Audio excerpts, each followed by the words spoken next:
Haribol.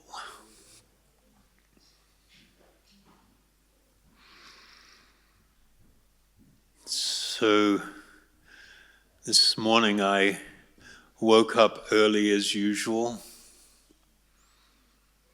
get up to do my meditation and puja. But before doing that, I lay in bed for a few minutes, contemplating and reflecting.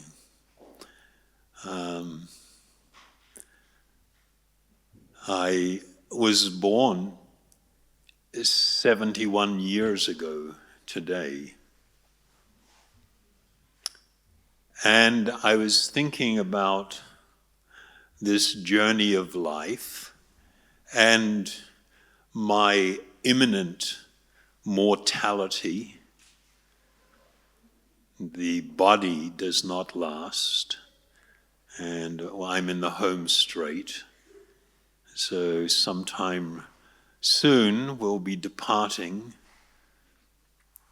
And of course, how you have lived and your state of consciousness will determine what that event will be like for you. But it's going to happen to all of us. But thinking about the journey of my life and how extraordinarily blessed I feel that I have been. I grew up in a small rural community in Te Aroha. And when I was still very young, I ended up traveling to India and got to live there as a monk and walked hundreds and hundreds of kilometers in bare feet and robes, visiting holy places. I spent a good part of my life in the Philippines. In the beginning there for a while, lived in the mountains with mountain people, learned how to build a house with nothing but a large knife, a bolo, grow rice, pound it every morning and winnow it to prepare food for offering. And then another extreme, I got to decorate palaces, fly in private jets, sit with kings and queens, and done a whole bunch of stuff in between. But the most blessed part of my life was to be able to sit at the feet of two great transcendentalists, two great saints, to hear from them and to be able to offer some humble service to these personalities who completely changed my life. And looking at the just journey from one end to the other, we all are going to experience that life is just a series, non-stop series of events, things that happen to you.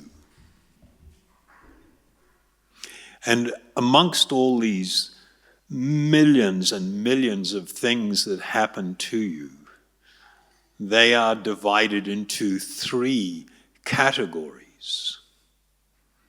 One category is called in Sanskrit karma phalam, the fruit of past actions.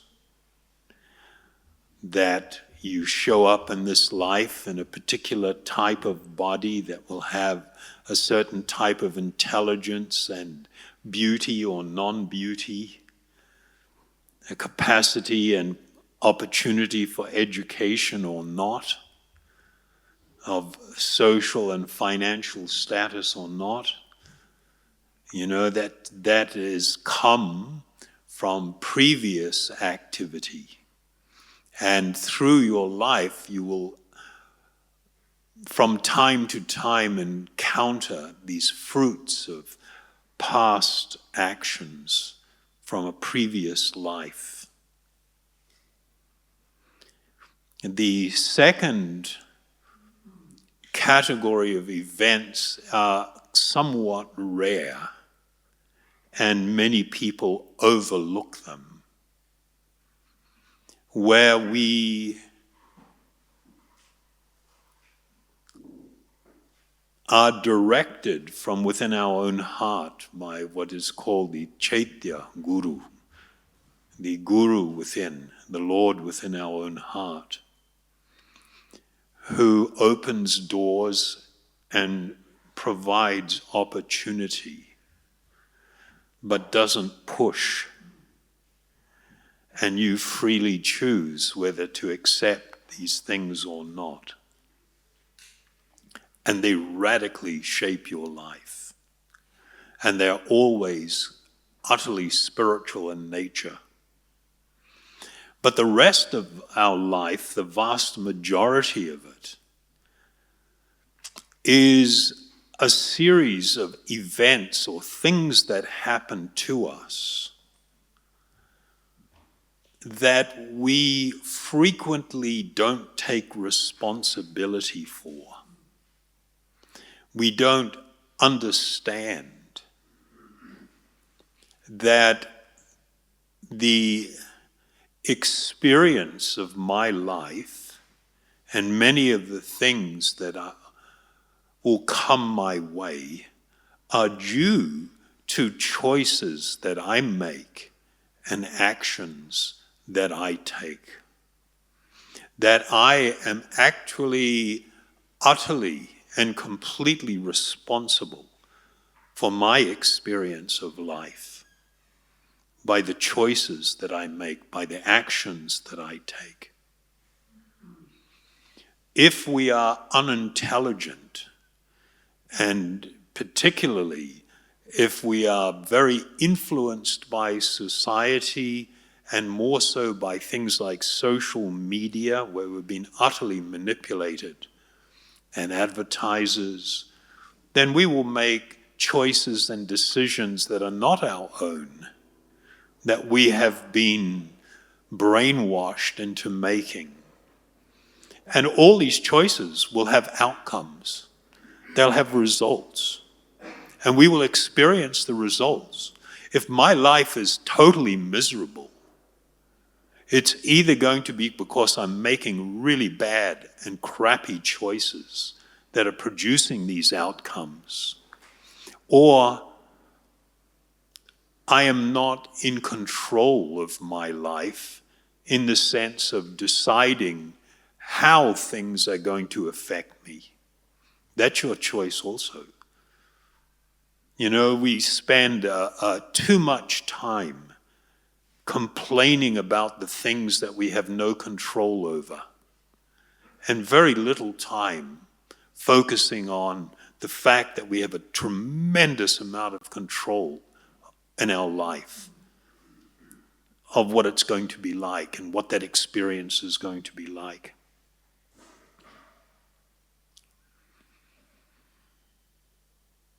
The most liberating thing is when a person can actually completely take charge of their life, where they can make sound and rational choices, brilliant choices that produce really good outcomes. And it doesn't matter how you get started, and it doesn't matter where you've come from. Everybody has this capacity. This is the nature of human life. But it requires a lot of work. It requires sacrifice. It requires endeavor in order to be able to be in this position to make really good choices. And this is essence of what is taught by spiritual teachers. You have to take charge of your life, and you have to make really good choices. You need to educate yourself. You need to gain control of your mind. If you are constantly surrendering to your emotions and your desires, I can guarantee your life will not be brilliant. It may end up being quite tragic. Unfortunately, this is the big messaging today, that we must serve the desires of our mind. We must serve our emotions. They're so precious. It's like, and this is complete from a yogic point of view, and I'm sorry if it's going to offend anybody, this is utter ignorance. In such a state, a person is oblivious to the reality that I am a glorious and eternal spiritual being, temporarily residing within this body. I am meant to be the driver of the bus, not to be sitting back there and the bus is rolling down the hill on its own. Whatever pothole or bump it hits, and the camber of the road, it's going to go this way or that. Now, I'm meant to be behind the driver's wheel in my life. I need to be in charge of my life.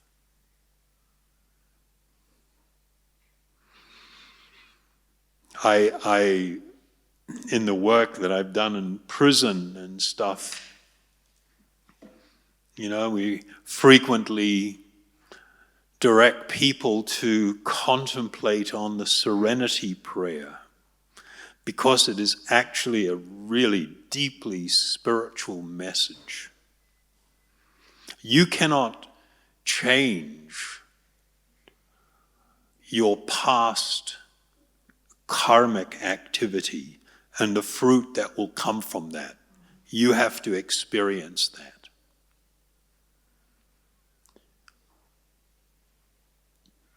But for the vast majority of your life, you are meant to be in the driver's seat.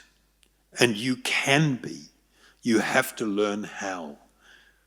You have to learn how to become strong and resilient and to use your intelligence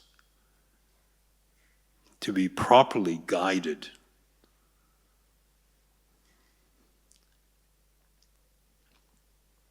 In that serenity prayer, it goes, grant me the serenity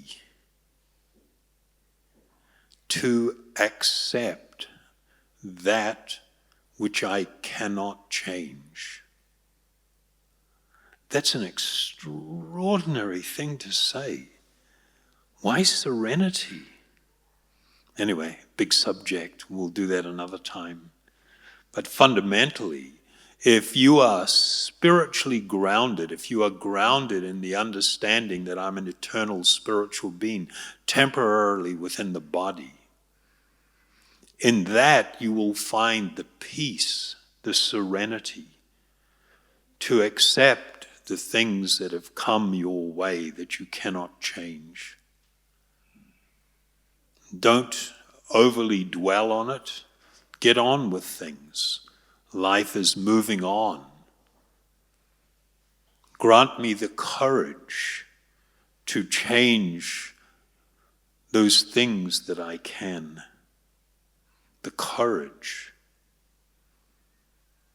Rather than being weak and feckless, one needs to be strong. One needs to have an element of trust that when I make good choices, good outcomes will be there. And grant me the wisdom to know the difference And if you look at your own life, if I look at my life, we'll see that we spend too much time lamenting over that which we cannot change.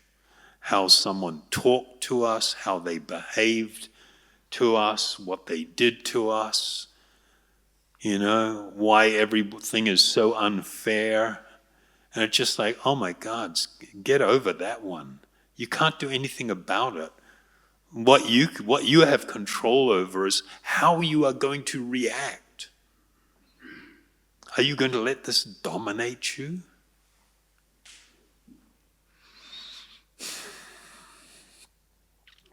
So, in closing,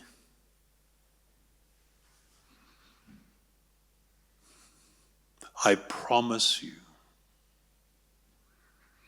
that if you take what I said tonight very to heart and make this your life will be wonderful, your death will be wonderful. It's absolutely a promise.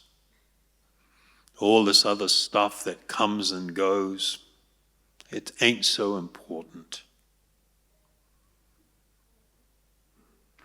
The passing so-called pleasures and excitement, it all just comes and goes. And after it's gone, then what? What are you left with?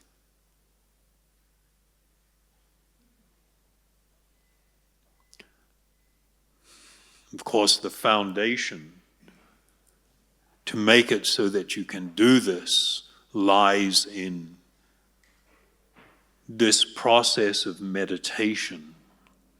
You cannot just intellectually cultivate an understanding that I am a spiritual being, but then at the same time be overwhelmed by what your bodily experiences and your emotions and mind. It is through this process of meditation upon spiritual sound that the fog becomes dissipated, that you gain piercing clarity, and you see everything that happens to you with such brilliant clarity. And you make the choices. What am I going to do about things? Am I going to tolerate it because I cannot change it and focus on that which I can? Yeah, that's what we should do. And I can map out my journey of life, how I want it to be and how I want it to end, this journey. It's my choice. And if I take charge of it, even if my life is filled with difficulty, extraordinary difficulty, I can be utterly transcendental to it, untouched, unwavering, and inwardly experiencing extraordinary spiritual blissfulness and ecstasy. So I need my vitamins for the soul every day. It's not just about nutrition for the body. We need to take care of our actual self. And this process of chanting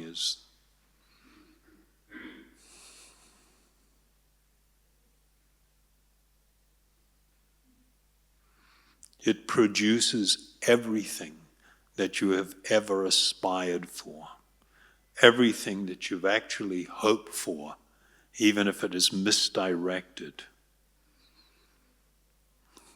Complete fulfillment, satisfaction, full self-realization and God-realization. Okay. Too serious or what? Yeah, really serious. But good serious.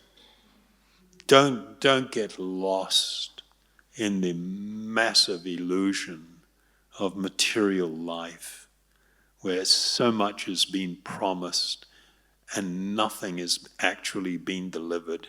Sorry if that upsets people, but it's just the reality of things. I'm not the bearer of bad tidings, I'm the bearer of good tidings. Okay, thank you very much. Haribol.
Hari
Oh,